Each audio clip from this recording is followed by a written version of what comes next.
welcome to yet another episode of the Let's Talk Leadership podcast. This is a show where I, Elly, MD of Transition Partners, and the CEO, Sandra, talk to some of the world's highest achieving business and tech leaders. In each episode, we will be sharing tales, tips, techniques, and war stories in the hope that you will learn from some of these amazing leaders to help you develop and progress your career. Hello, everyone, and welcome to the Let's Talk Leadership podcast. So this week, we've got a lovely guest on. We've got Sam Perridge, who's head of consultancy at Scott Logic.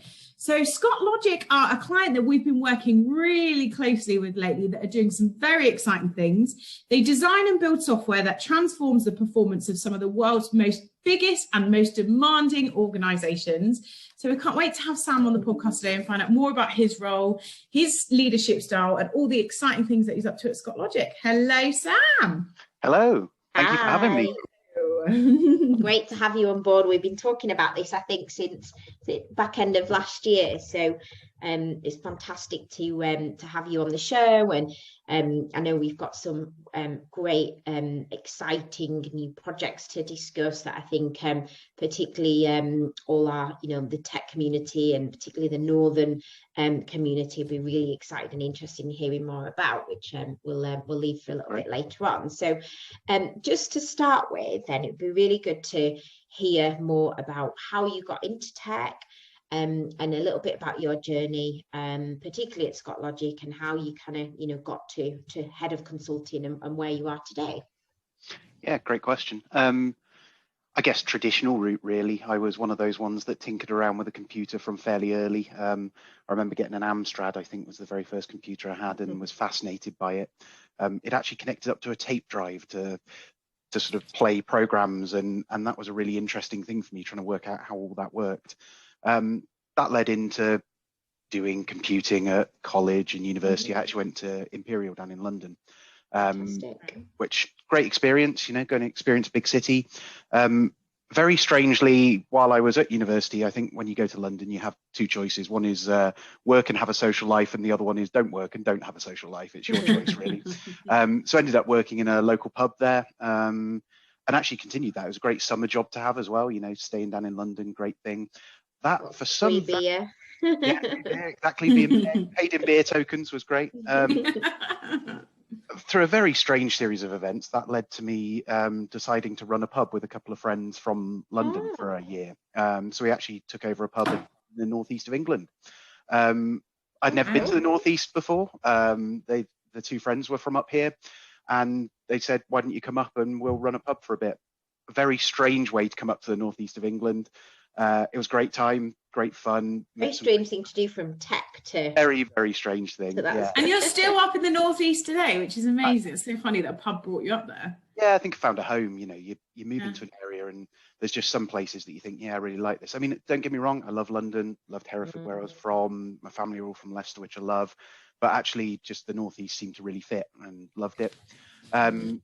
After the pub, I looked for a tech job. I'd done a few things in between. I'd done some contracting and a few various bits and pieces. Looked for a tech job and ended up at an engineering firm up here, actually. Really interesting firm, consultant engineers. Learned a lot about consultancy from that firm, actually, but also I think it was one of the most important roles that I think I've had. I always say to people that I think working behind a bar is a really good thing because it helps you understand how to interact with people. And I think that's a really good experience. Yeah.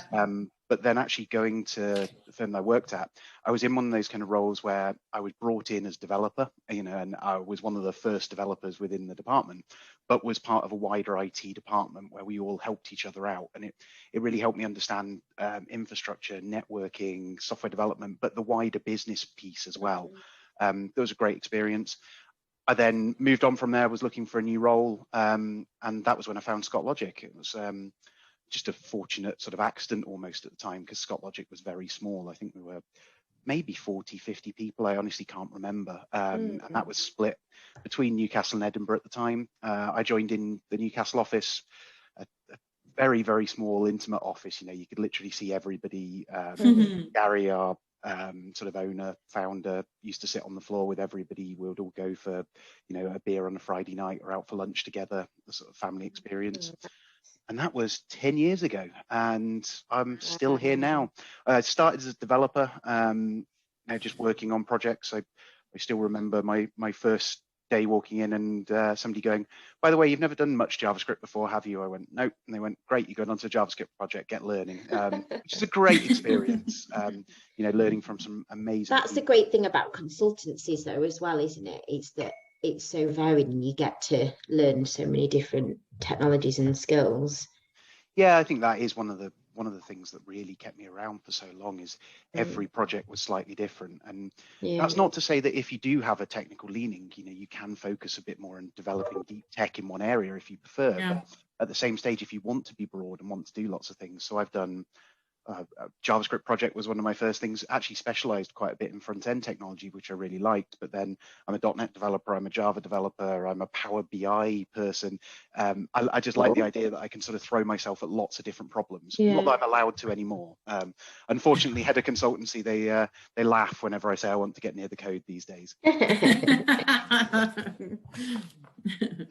I guess that's it really. I mean, you can imagine the story of various different projects. I got a bit of a reputation for doing the weird and wonderful, I think. There was a lot of projects that sort of came up that were maybe new business areas, or perhaps required a bit more travel, or these kind of things, which, because we don't, as a general rule, we don't travel that much as a consultancy. But I spent probably nearly 3 months of my life out in California at one point in time. Oh, wow. A lot of time in Copenhagen with clients, and out in the Scandic Nordic sort of region, which was really great. And broke us into some new areas like energy trading that we hadn't done before. Did a flagship project there that was really great, and sort of built up through the organization. Became a principal consultant in the organization, our first one, if I remember correctly.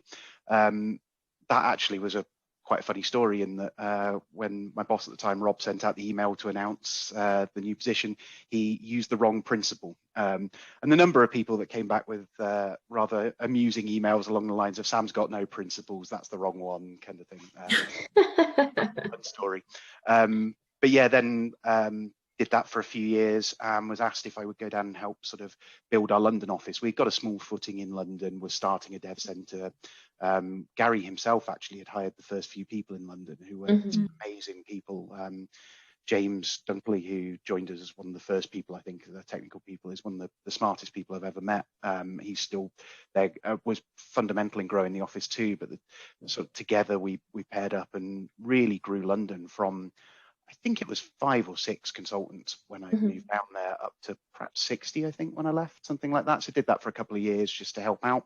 And then was lucky enough to have a role across cloud for a little while within the business, heading up our sort of cloud adoption, because we were really sort of putting a drive into helping our clients move to the cloud, and actually got back to doing some technical roles, which was good for a little while. And then was asked if I would take over the Newcastle office and grow Newcastle, and now as well Leeds, which is going to be really fantastic. That's so exciting. Really excited about Leeds. And I know. Welcome to our stomping ground. Yeah, Thank great you. to have a chat about that in more detail soon. Fantastic. So you've obviously been with Scott Logic for 10 years. You said you've progressed through and through. What is it that what do you feel gave you, what do you think, was it something that you think that you did specifically, or just the company, the opportunities arose that allowed you to progress, and continue climbing up that career ladder? Because I think it's always interesting. A lot of the listeners and viewers we get are like, looking up to develop their careers, and so if there's any like kind of tips that you can give. I think as well, just to add to that point, quite often people find that the only way to step up is by moving out and going and joining another company. So the fact that you, and obviously quickly, and I think that's really good. Any tips around that would be really good. Yeah. I think that's about finding the right company. And if I'm really honest, I think it's more about finding the right place. As I say, I stumbled into Scott Logic. I had the experience of consultancy from being in an IT department in a consultancy, and so knew about consultancy and thought that could be a good angle. But I did stumble into it rather than it being a sort of definite place I wanted to go. But it was a great place to stumble into, because we, as a company, we really support people's growth. But I think there's a really important angle that sometimes people forget, which is, a lot of the time people are working in an organization where they're a service to the business. They sit alongside the business, and there are a fixed number of roles within the organization, even in a product company where, you know, IT is key. Most product companies aren't product companies, they're technology companies that build a product. But still you have a fixed organizational structure where there's only 4 leads, or there's only, you know, 6 seniors, or whatever that happens to be. That's very different in a consultancy, in that, you know, my goal almost is to make all of my consultants as senior as possible, because that makes them more valuable. It improves them. So it's one of those brilliant things, and it's great for the organization to grow the people, but it's also great for the people. So that I think is the one thing that was really key, is finding the right organization. And then it comes down to some of the things that are really obvious. Like, I think if you work hard and you bring your sort of yourself to work, and you really put yourself into the work that you're doing, and you really sort of value the opportunities that you get, and you show that in the way that you respond, and you actually give your whole self over and try your hardest at certain things, I think that's really important. I think as well, being the sort of person that says yes to things, I think is quite important. I often say to some people that there's a lot of people that when something comes forwards, they go yes, and then find the reasons that they perhaps should have said no. And there are some people that say no, and then find the reasons they should have said yes. And I think if you're the sort of person that says yes to opportunities when they're offered to you, you're much more likely to progress in your career. Fantastic. Fantastic. So, and how many? You're head of consultancy now, and offices wise, do you want to just give us a quick overview of how many offices, and then it'd be good to understand what size of team, what remit your role is, and then I think Elly might go into some specific leadership questions. Yeah, so at the moment, the company as a whole, we've got I think it's just over 350 consultants. Like, I can never remember the numbers. People always ask me the numbers and I forget them. And we've got 5 offices now. So, sorry, 6 offices. So Copenhagen, Newcastle, Edinburgh, Bristol, London, Leeds, Leeds being the newest. So my remit at the moment is over Newcastle and the Leeds office. So we're just setting up Leeds. So Leeds is a growing entity. In fact, I'm just hoping to be able to announce very soon where the office is actually going to be. I was going to say, I was going to ask if that had been started yet, or if it's signed on the dotted line. Hasn't quite.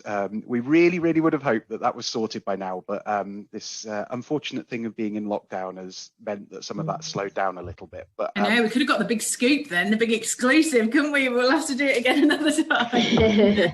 when we stop recording, I'll give you the exclusive. But yeah, in terms of people, so as I say, across the whole business, around 350 people, and you know, something around those numbers. The Newcastle office, which is where I'm focusing at the moment, we've got about 130, 140 consultants. Wow. Again, I'm terrible at remembering the number because it grows all the time. Yeah, of course it does. Yeah. And are the same plans to like sort of duplicate that in Leeds then, similar numbers? There's lots of growth opportunity there for you. Yeah, I think we're passionate about growing things in the right way. So we don't just bring people in. We're really focused on quality and finding the great people that we can. And we're sort of not ashamed to say that we are looking for that sort of top 5-10% of technology. We really want to build that group of really smart, passionate technologists that want to work together. And so that does mean that I can't go in and say I want to grow a Leeds office to 200 people tomorrow, because we need to do that in the right way, and we really do focus on the quality that we're bringing in. But yeah, definite big growth plans, but exciting. Got to get there in the right way. Yeah, very exciting. What does great leadership look like to you?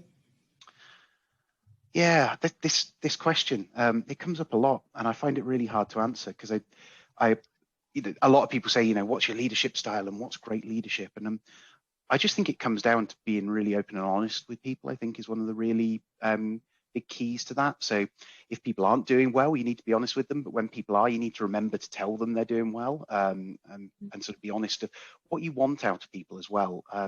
Too often we forget to set clear goals for people, and particularly as people get more senior, I think we don't sort of sit down and say, right, this is what I need out of you, and this is where I want you to get. And so having that open and honest conversation, and also then releasing control, I think is a really important thing. I think a leader should be leading, they shouldn't be directing. And I think, or managing, I think is the sort of terrible term that some people think of, but you should be out there sort of leading people. That means that you need them also to be leading their people, which means that they need to be empowered to do that. So handing out that power to people, I think, is quite important.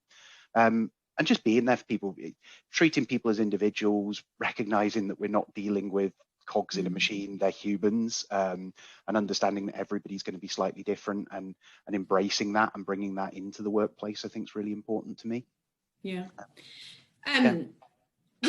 Which leaders have like left the biggest impression on you in your journey then as well? It'd be interesting to talk about someone that's made a big impact in your career today. Oh, that's a really mean question, because then you want me to pick between lots of different people. You can say a couple. Well, you can shout out to multiple. Like, you can say a couple, but no more than three. We're going to limit you. No more than three. Okay. In some ways, I think part of the thing that I would say is, since joining Scott Logic, I don't think there has been a bad leader that I've worked with in the organisation, which is a real privilege to say that. I think that's testament to the fact that we focus on that quality all the way up the organisation. I worked for a very long time for somebody called Rob Newsom, who was a fantastic leader and really sort of helped me get where I am. I can't not mention Gary Scott, who's our founder, an amazing person who has built an amazing place to work. I can't say it enough. I think, testament to the fact that we've got people that stayed around for years and years in the organization. And actually Nigel, who's our general manager at the moment, and I know you two know well. In Love fact, Nigel. So lovely. Joined the business. I always go and say a couple of years ago, but I'm sure it's about 5 or 6 years ago now, quite a long time, and made some real positive impact into the way that we sort of focus on people and drive things forwards. There are so many more. There's people like Graham, Colin, various people, Marilyn, who's our HR director, amazing people.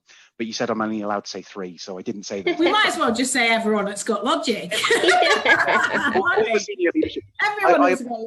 I've probably done what I always do in these situations. I always say I'm not going to list people. I then start listing them, but then I miss a couple out, and I'll probably have some complaints after this saying, "Why?" Well, we'll just say everyone at Scott Logic. Yeah, everyone at Scott Logic played a good impact on your leadership journey so far, which is fantastic. So good to hear. I'd love to know then, like, about your involvement in the community, in the tech community, what that looks like to you, and your plans moving forward for that, because it's such a crucial part of leaving a positive impact on the tech ecosystem. And I think it'd be good to hear.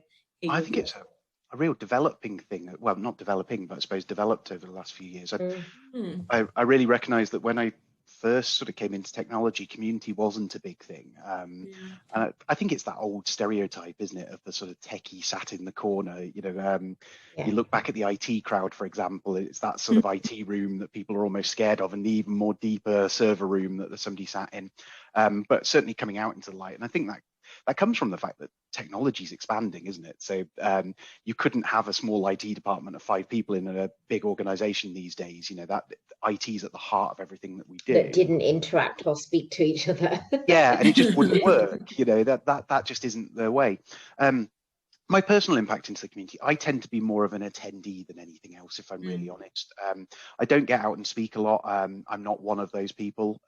It's for no other reason than just personally, it's just not something that appeals to me. I can go and do it occasionally, but it's just not something that I'm passionate about. But we really do build passionate speakers in Scott Logic. We've got some great people. Colin, who I mentioned there, our technology director. Chris Price, who's one of our best front end people. Mark Joes, who in Newcastle. But then with that, we want to really support the communities that we're in. And as I say, I like attending, which means that we need the community to be there. So in the Newcastle sort of area, we've got things like Agile Northeast that's been going for years, that we're like an active sponsor of. I think we've just given them a Nintendo Switch for their lightning talks that are coming up soon, and things like that as a prize. And we like to sort of foster new things as well. So some of our testers were passionate about bringing Leeds test Atelier actually up to Newcastle and seeing whether they could set up the Geordie version. So we sort of helped them there and gave them the time and the space to be able to do that. And obviously financial impact as well is sometimes useful, but that's in some ways the easier one to give. It's getting people it is actually. You're really right. It's easy to throw some money at it, but that doesn't make it work, does it? It's the people and the time that goes into it, which is really what helps the community grow. And I'm actually going to get in a lot of trouble here, because I've mentioned all of those and I haven't mentioned any tech, which is one that Mark Joes actually was really passionate about setting up a couple of years ago. So Northeast Technology, that mainly out of Newcastle, but lots of plans, I think, at some stage to dot it around. We just never quite got there. But I think it's up to about 900 members, something like that now. Wow. Really great group. I know I've certainly seen your guys doing quite a lot on like LinkedIn and a lot of talks and events and things like that, which was one of the things when we started working with you guys that I found really attractive and really kind of helps get your brand and story out there. Also, Gary's involved in, I can't remember the name of it. Gary's one of the founding members of that charity, isn't it? That helps underprivileged kids. Yes, the Altitude Foundation that Gary set up a few years ago. There was some sort of money that came into the business that Gary thought would be a great thing to actually do something back into the community with, and with Colin Ferguson, who runs the charity. It's been going 2 years now. Again, my timelines are terrible. I think particularly after last year, my timelines time flies. God knows what month it is. But it's a really good thing to have sort of they're actually based in our Newcastle office, so they base within our sort of office at the moment, because we can offer them some space. Great people to interact with, and actually there's a really nice synergy because a lot of our developers are really about giving back and that sort of social value that we can add back into the community. And so they've got a great pool of people when they need some help. Can you come and help us with this? It's obviously not an exclusive Scott Logic thing. We partner up with loads of people in the Northeast to partner with Altitude. So Newcastle Building Society do lots helping them as well, and really getting out into the communities and sort of focusing on sort of underprivileged children and giving them the access into the education that for some people it's just, you just naturally think that you're going to end up at university, but there's some people that would just never even dream of that. And how can we change that? And particularly access into STEM, I think, is a really important thing. I've said for years that too often we hear people talking about diversity as the sort of number of X category that you have within your business at the moment, but that isn't personally what I think we should look at. It's the number of people that are there to be hired into your business. So if the community of people is 20% one side and 80% the other, let's change that balance to 50-50, and get back to grassroots to change that. It's great because what Altitude's doing is allowing people that haven't even got to that level, aren't you? You're saying like early years, but we're looking beyond that to people that haven't even got the access to begin with to get anywhere near to that step. So that's so awesome, and such a great charity, and hopefully it's something that we can get involved in the future, because that'd be something we're so lovely. And I think for those kids as well, it's a confidence thing as well, which I don't think all kind of your mainstream schools can help with as much, and not from want of trying, but they're just under-resourced, aren't they? There's just too many, the classes are too big, and they don't have that access into tech as much as well. So that's lovely. I think what would be interesting to hear more about as well is certainly a number of occasions. I mean, we're partway through January, nearly into February now, and I've noticed that this year there's been quite a big sort of agenda for everyone around like kind of remote hiring continuing. Obviously we've been in kind of almost in lockdown / home working on and off for almost a year on and off. It feels like forever. I know this month's just like makes me feel like it's been another year. Even worse for Sam up in the Northeast. They've been it longer than us, haven't they? Long time. But it'd be really interesting to get your thoughts around like how we continue, businesses would continue to embed and grow, continue to grow culture. Obviously, you've talked about some fantastic people, some amazing things that you guys are doing in the community. It'd be good to understand a little bit more about the culture within Scott Logic, but how you plan to kind of, I guess, tackle that moving forwards and continuing to instill that, particularly when you're hiring new people remotely and you've never met them in the flesh. How do you think businesses will be able to tackle that? It's a really good question, and actually it's something that comes to my mind an awful lot at the moment. And I think I've actually got two different challenges on my plate at the same stage, which I think are the two really interesting ones actually. We have a Newcastle office that has been going for a long time now, has a culture that is brilliant, and we want to maintain that, but adapt it and embrace a new normal, or the next normal. I think somebody said to me the other day, which I totally agree with, because these normals are probably going to keep changing. And how do we not lose the good bits of the culture, but also embrace all the great bits that we can bring out of new culture? So some examples of that, I'd say, is last year, all the way through the year, but particularly before Christmas, we had sort of what we called the Winter Blues Task Force. You know, we all get into that mode running up to Christmas. We would normally all be out doing lots of things, and we were in lockdown. Well, what can we do to challenge that? And we put that out to a few people within the business.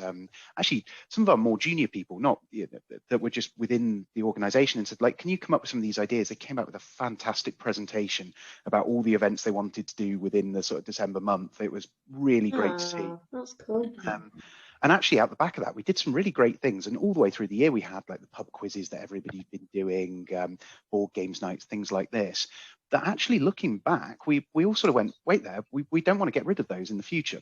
So as well as continuing the culture that we've got, that's a lot of office-based culture, we're going to bring in a lot of those virtual things, because they're probably a little bit more inclusive at times. You know, you quite often go to an event after work. Perhaps I'm remembering back to some of the things we did, like axe throwing, or we've got people that go and do football, or we go to escape rooms. But, you know, if you've got to get home to the kids, you can't do those things, but you can dial into a board games night later on in the evening, or these kind of things. So I think a lot of that is understanding which bits of the culture you want to keep that you've got now, and which bits that you can take of the new norm into that culture to make it good. But then the other challenge that's on my plate, obviously we talked a lot about Leeds. Love to hear your thoughts on what we can do to embed culture in Leeds and how we can get involved in the community. But you know, that's a totally different challenge. We have no culture there yet. We need to build that culture. And we need to embrace the fact that all of our offices are very slightly different. We love to embrace the sort of local culture within that area. You know, London has a very different sort of vibe to Newcastle, and we want to embrace that and bring the best of the local area to Scott Logic. And so we need to set up a new culture. So that's about all those great things of sort of seeding the culture. So making sure that we bring some of the best bits of all of our offices to Leeds, and show all the good bits, but then understanding the community. So getting out there, getting to the community events that you're talking about, understanding what people care about in the area, and getting involved in local charities, getting involved in all the great events that are going on, and bringing that into us is what I think is really important. That's so great. I love the fact that you're quite often, I think, with consultancies as well, that it's the same thing throughout, but by saying about the different regions and that the people are going to be different. I like that. And they are, I really like that, because it's something so simple, but it's just really true.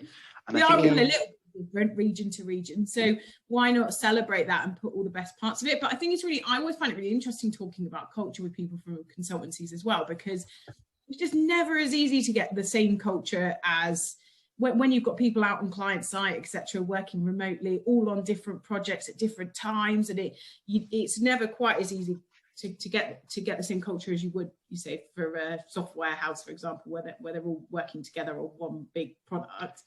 So it's interesting to kind of go into that. But I mean, you've definitely got some amazing things to come to Leeds. We've got a really unique culture, really sort of collaborative, really engaging, really community forward, community first. It's quite tight knit, isn't it, in Leeds? And it's and I love the fact that, I think when we were talking about your leadership experience, and you use the words open and honest and transparent, I think, I can't remember if you used all those words, but I think obviously that's the point that you were getting at, and that's how I feel about the Leeds community. You know, we all come together, don't we, Elly and Knight? Very welcoming, really warm. Yeah, it's very friendly. I felt that already, actually. Welcoming. Yeah. I think so. I think it's great fantastic. Things. Yeah, lots of great things as a city that we can get you involved in, and lots of introductions. You know, there's Leeds Digital Festival, which is big. Yeah, that's already on the agenda. Yep. So we know Stuart really well. There's Women in Leeds Digital, and we know the girls at Sarah and Deb Hetherington really well. In fact, I think Empowering Women in Tech, Natasha. There's just and then there's smaller smaller things going on as well, like Leeds Front End Meetup, which we sponsor, which is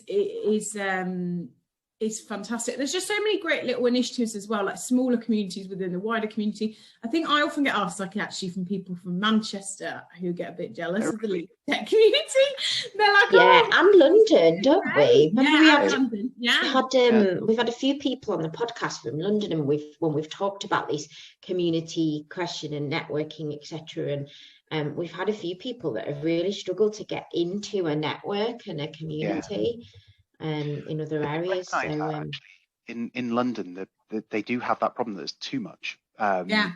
Too big, you wouldn't know where to start. Yeah, I don't think it's that it's not there. It's like you say, it's too much, and I don't know if it's as friendly and welcome, as open as it is up north. The classic Goldilocks zone of not too small, not too big, just got the right size. Yeah, we seem to get that. I think we've got a lot of it right. Obviously, there's still some improvements to make, but I think the thing that stands out to me about the Yorkshire tech community, not Leeds, remember we're Yorkshire, I guess, is the fact that people are always willing to give you their time, willing to talk to you and give you their time, no matter like how busy they are. They want to help and add value to that tech community. So I think that it's really exciting that you're coming to Leeds.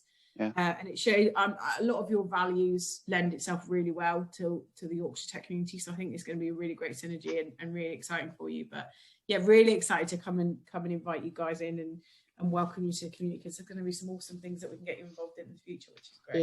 Yeah. And it feels like there's a lot of synergy between the sort of Leeds community and the Newcastle community, actually. I think the sort of northern end of the country, very, very sort of welcoming. Not saying that other areas aren't, but it is a very welcoming community. And like, I think that'll help us a lot in that, we can embrace that. Might have to convince Mark whether we can bring any tech down to Leeds at some point. That might be an interesting thing. Yeah, that would be really good. Yeah, definitely. Yeah. Fantastic. No, that'd be interesting. Yeah, and thanks for your insights as well. It's great to hear like what there is in the community and all the things that are going on, because like as I say, new to the area, we've got actually quite a few people that are sort of from the Yorkshire area. So Nigel, our general manager, is from there originally. So know some of these places to go, but it's always great to get introductions. Thank you for all the ones that you've done already. It's been great. No problems. We'll continue to do it. As we said, everyone's very open and welcoming here, and we just love seeing that community grow, and always happy to welcome new faces and things. And I think that the local community here is going to be so excited and welcoming to hear what that Scott Logic are expanding into Leeds, which would be fantastic.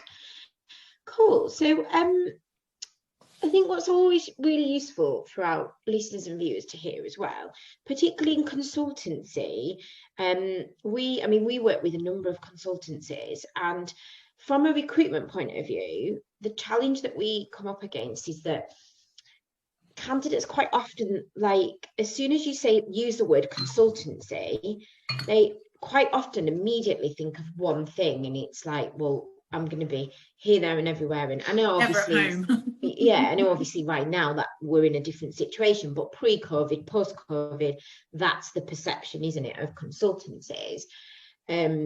So you've obviously explained that isn't the case. It's Scott Logic, and you're very you try and avoid that your consultants having to travel necessarily, and obviously you've got multiple offices, so I guess that prevents that as well, because you can pick and choose where your clients are versus your consultants and align them. So it'd be good to, I guess, to understand a little bit more about that, like overcoming that objection, and I guess and tying in with that, how, because the perception of the market is that working in a consultancy is quite stressful and pressurized. And I guess going back to my original point about moving, the perception is you moving around, living out of a suitcase one week to the other. How different is that from your view and within Scott Logic? And how have you managed any kind of like stress and you're looked after yourself, I guess, or how does the business help you do that? Yeah, sorry, I think I've thrown about 3 or 4 questions. No, I think it makes a lot of sense. That I totally agree. When you say consultancy to people think road warrior, pack everything in a suitcase on Monday, come back on Friday. Quite an isolated life, don't they? Yeah, and I also think they imagine that you sort of work long hours, and I hear these stories, and as much as they are perceptions of consultancy, they sometimes are true. You know, a lot of consultancies this does apply to, that like literally people would turn up at a client site, they'll be sat down having lunch with somebody, having a chat, and then all of a sudden they realize they work for the same consultancy because they've never met before. I always found that just such a weird concept, because it's just not the way that we've ever operated. I think one of the things that we talked quite a lot about internally at one point in time was we hire really smart people. Really smart people can understand where they want to live, and we should embrace that. Now, that's not to say we don't have some people that work for us that come to me and say, but actually, Sam, I'd love to travel around. You know, we've had engagements where we've had sort of people from Newcastle on site in London for a year nearly, but they wanted to do that. It wasn't us saying to them, can you do it? Like I mentioned myself out in California, you know, that was something that I was volunteering to do along with one of my colleagues. I think it's recognizing that thing that people work where they want to, but it's also the counter to that is that we're expecting our people to do a good job for our clients. And that's at the heart of consultancy. Like, a consultancy does well because we're serving our clients well, but at the same stage, we're respecting and embracing our people and taking them on a journey with us. So that means that if I sort of say to somebody, look, you know, at the start of a project, you probably want to go and get some FaceTime with the client, because that's the best way for you to start this project off. They go to me, yeah, totally agree with you, because they're smart people. They understand that. And we sort of talk about things like ceremonies are perhaps a good time to meet up, but that doesn't always need to be us traveling to the client. We really love it when our clients travel and come and meet us, because they can then pick up on the culture of our office, the culture of the area, these kind of things. So it's a bit of having conversations that are open and honest, again, back to that point with our clients, to say this is the way that we operate, at the same stage as understanding our consultants to understand which ones would fit on which engagements. And that bit, I think, is sometimes the bit that's missed out in a larger consultancy, because you can't get down to that level quite so easily. And it's something that we've tried to keep within the business even as we've grown, and it takes a lot of effort to do it, but it's well worth it, because you see the returns in people being happy. That's so great. Well, happy people breed productivity, isn't it? So I say people whenever I'm on conversations like this, because it like a consultancy is about people. People are the heart of a consultancy, as well as our clients, those two things. But too often I think consultancies see it as clients are the heart of the business, and they forget that the people are really important. Whereas you know, it's keeping those in balance and making sure that, you know, both are first class sort of citizens of the consultancy world. Yeah, because at times it's the client put first at the detriment of the staff and the team. So it's good to hear that you're kind of managing that really well. It's exactly the same as us, isn't it, in terms of business and the format. So it's so important that you've got the right people and keep them happy and you're doing right by them. But it's just in total, it's just doing the right thing, isn't it? But it sounds like you're managing the client's expectations from the beginning, which is really well, rather than leaving it sort of client led and then the client being like, well, yeah, we need you on site every day, 365. Do you know what I mean? It's kind of, it's the other way around, which is really great. And it's great. I think that's a good point, because I've found in the past that some consultancies oversell and overcommit their people, and that's when the pressure and the stress can really build up, can't it? I speak a lot on the people side, but I mean, I have to speak out for our clients as well in a slight bit. There isn't a client that we have on our books that I don't love, that I've worked with. You know, there's some that I've not worked with, so I can't speak for, but I'd be very certain they're all the same. We work with really great people. And the real thing there is, you know, they want people to do a great job for them. They understand that you embrace people and you give them the space and you give them the room to breathe and to operate, and they do a better job. And so, you know, we've got some client relationships that have lasted since the day the company started. And there's not too many consultancies, I don't think, that are quite as proud of the long relationships they've had where the clients really do value that. And there's quite a few of our clients that I count as friends, not just as clients, you know, that sort of relationship built. So lovely. So fantastic. Good stuff. So obviously you've got leads on the agenda. What else are you looking forward to this year, personally and professionally? Getting back to a good restaurant, I think is I think a lot of people are expecting me to say a good pub, but I think my desire for a pub has sort of gone away a little bit, actually, and it's actually just going out for a nice meal. With a restaurant.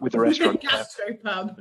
Don't get me wrong, I love cooking, and actually one of the things that's been amazing this, you know, in the period of lockdown is actually forcing people more to actually cook and get back to doing those kind of things. But yeah, a nice restaurant would be really good. I wonder if we'll ever eat out as much as we used to.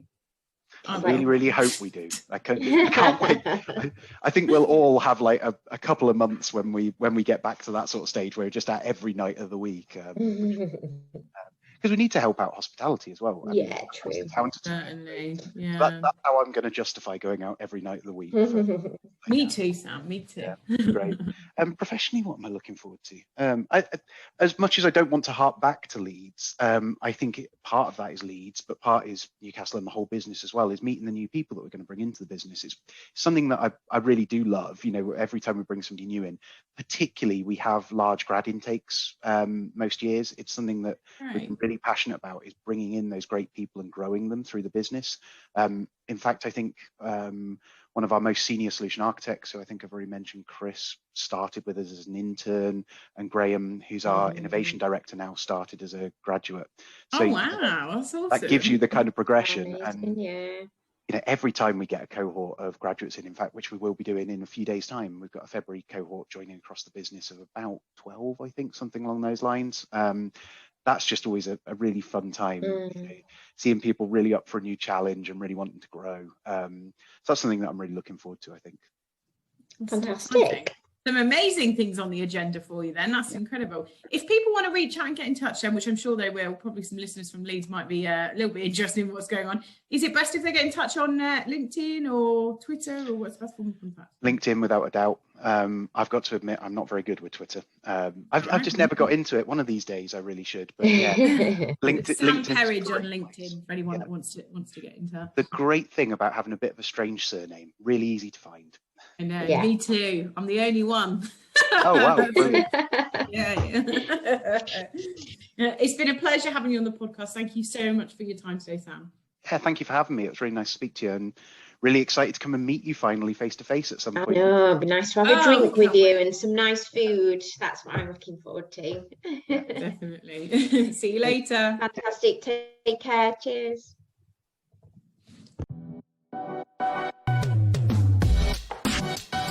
We would like to thank all of our listeners for tuning in. It means a lot to us and we really appreciate your support.